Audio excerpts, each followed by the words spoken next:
Apple iPad Air 2, they really can make a thin device. Apple really know what they're doing here in terms of engineering.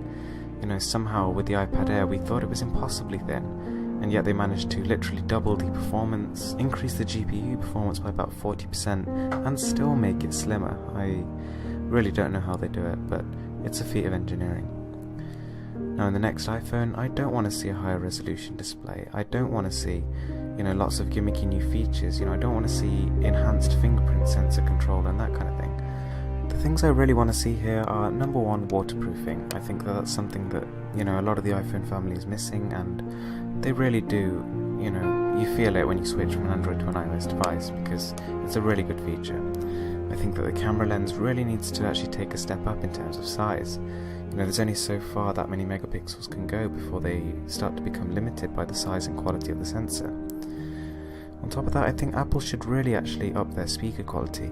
Considering the iPhone and the iPod sort of line is basically their trademark and their whole flagship music listening device line, I think that they should really pay more attention to how music sounds. I think that they should build in a real top-notch equalizer, probably a digital amp as well, to improve the sound quality to its optimal level.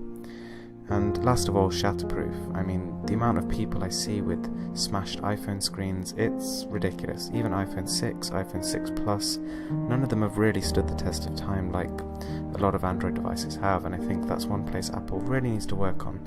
The device does not need to be impossibly thin or so light that you can barely feel it in your hands. It needs to be strong enough to stand the sort of 2 years or so that a person's going to use it. Anyway guys, thanks for watching. I hope you're looking forward to this phone as much as I am, and don't forget to subscribe for more.